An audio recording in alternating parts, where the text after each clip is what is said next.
So if you watch my videos, you know I like two things. I like Thermarest Cascade Designs as a company, and I love my Uberlite pads.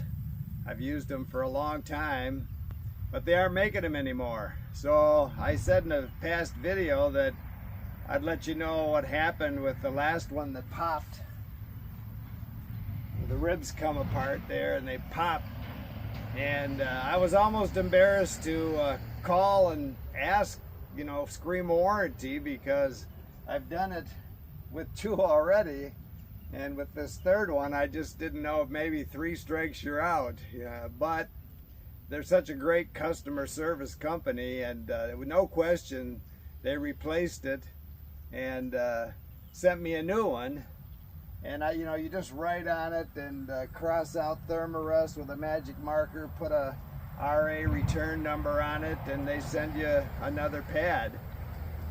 Actually, these things probably could be used. I mean, this one popped on me, first day into a 5-day trip, and I just let more air out of it and slept fine on it.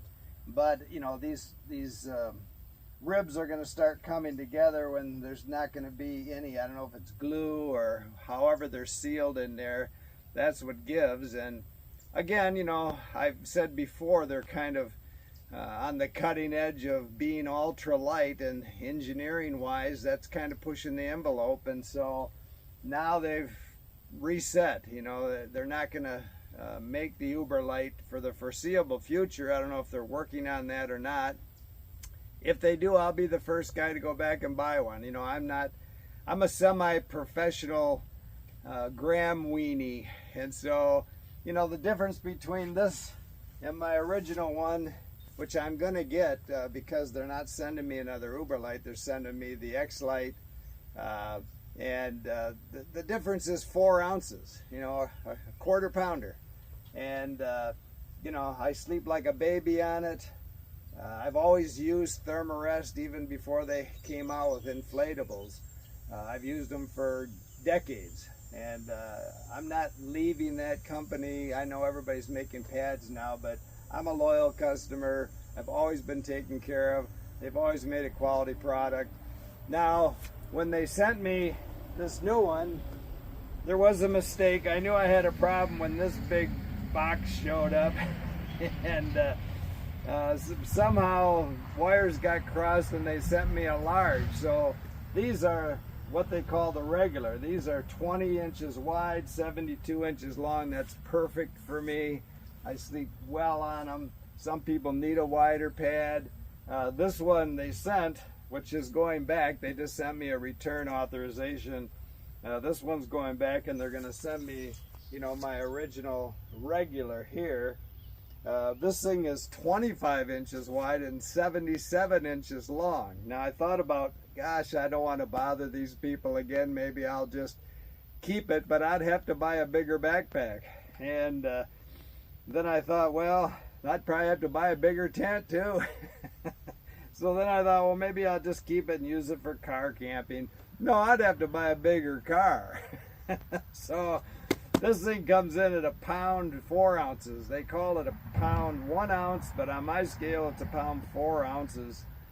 And so I couldn't deal with that, so I called them, and no questions, send it back, and we'll send you the right one.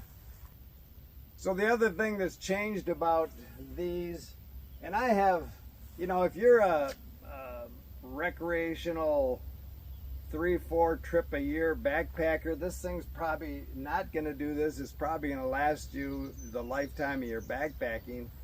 Every one of these have hundreds of nights on them before they were a problem. And I don't, and really knowing that they do have this problem, I never fill them right up. I actually like my pads maybe 3/4 fill, just as long as my butt's not hitting the ground. Much softer. So I figure I was putting a lot less pressure on it, but it always happened when I was turning in my sleep out here, pop, and then I knew what happened. One of those ribs had given, and once one goes, they all start going.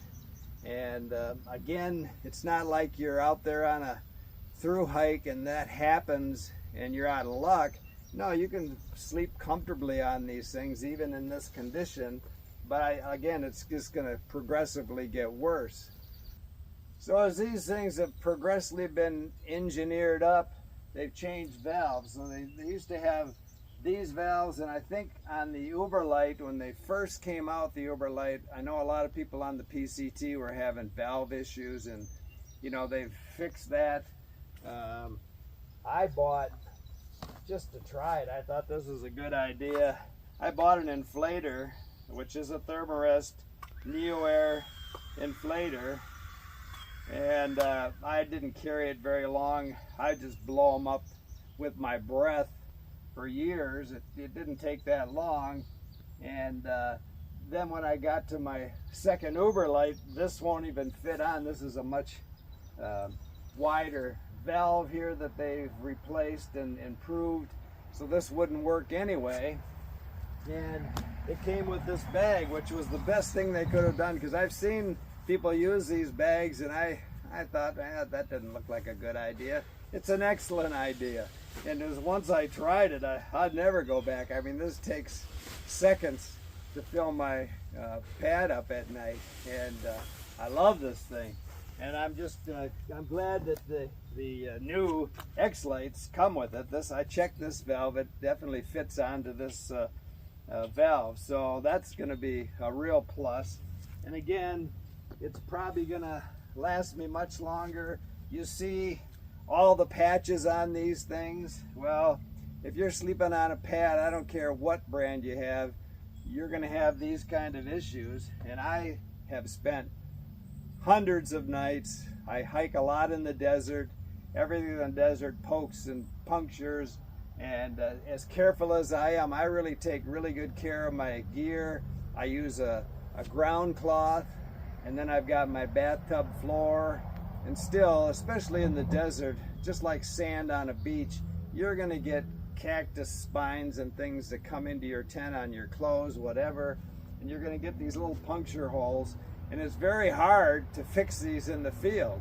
Easy to fix them in the field, hard to find where to fix them in the field. And you know, in the desert, there's not a lot of water, so it's not like I'm going to a lake and sitting in there looking for bubbles. So usually I have to deal with it till I get back, or get into, if I'm on a through hike, go to a motel, get a bathtub and really look for the hole and then fix it. So I usually use tenacious tape, but then I put Gorilla Tape over the top of that just to protect the patch. And usually it's a small pinhole, which means, again, you're not sleeping on the ground until you get it fixed. You just have to get up in the middle of the night maybe and put some air in it occasionally and get you through. So, you know, none of these things are perfect, but I'll tell you, I'm not giving mine up. I sleep like a baby. I have an inflatable pillow too, and I'm not giving either one of them up. So let me just close this video with the fact that I'm not sponsored by Cascade Design, Thermarest. I just wanted to give them a shout out because they have excellent customer service. And when you have a problem, you will appreciate that. I've dealt with companies that want to go into denial when I've had a problem, but not in their case, ever. They've always stood behind their products. They make a good quality product. Obviously, they've had some engineering problems with this, and they've, you know, put it on hold indefinitely as far as I know, but maybe they're working on improving it so they don't have this problem. I don't know. If they come out with a lightweight one again, I'll be the first to buy it and try it. So when you can buy with confidence knowing that they're going to stand behind the warranty of a product, like Durston gear. You know, I've had lots of questions. I had a problem with my first Cockwell 40. I didn't have to call and beg for warranty work. I would hear from Durston himself a couple of times. You know, that means something to a retail customer. So when you're buying product, you really want to maybe go online and read some reviews and find out what kind of warranty, what kind of customer service backs up that warranty, because a lot of these things, you know, you're pushing the envelope to get super lightweight, And lightweight gear is probably going to have a lot more issues than something heavier. So let's be honest, if you're buying a lightweight product, it's going to be a lot more fragile than if you're buying something a little more robust, and you're going to have to deal with issues like this. And I'm willing to do that in certain circumstances. You know how I feel about DCF. Just go on and read all the forums and blogs of people hiking with those tents. A lot of people have a lot of problems with them. They're heat sealed, they're sewn and heat sealed. Still a lot of people I see have issues with those seams coming apart. It's basically plastic marketed as steel, and it's not steel. Just the material itself doesn't have very much abrasion resistance. So, I'm not knocking it. A lot of people love those things. I'd love to carry a 15-ounce tent, but I want a tent that's going to last me a while. When I bought Durston's X-Mid, I bought Sil Poly, and what did I get for another 9 to 11 ounces? I got an inner tent. I bought the solid inner. I got Sil Poly, which again is much more robust. I'm not worried about seams. I'm not worried about abrasion. It's going to last me a lot longer. And so the same thing with these pads. I don't expect them to last forever, but again, I get even with these that have a problem, that I know have a problem, I still get hundreds of nights on them before they go bad. This thing with all the bullet holes in it, it's been through the PCT, the Arizona Trail twice, and really the first night, and so it's not the product, the first night on the PCT, I made it all the way past that first town that has the campground. I can't remember the name of it. Anyway, I got to a waterway, creek or a river, right next to a road. Beautiful camping area and a bunch of trees that looked like carpeted ground covers, like a moss real thick. And I thought, boy, this is going to be a great place to camp. Well, under that moss, I didn't know there was a barbed wire fence laying on the ground, and so I set my tent right up on top of it, and about 3 in the morning I had no air in my mattress. So the first night that I used this thing, I not only put a hole in it, I put a hole through my ground cloth, through my bathtub floor, into this, and probably wiggling around before I woke up, I put a 1/2-inch L-shaped cut in this thing. But I was still able to patch it and go on, which made me confident that this was the way to go, because with a hole like that, it was easy to find and patch. So again, they're going to have to take my inflatable pad from my cold dead hand. I'm not giving it up. Keep smiling.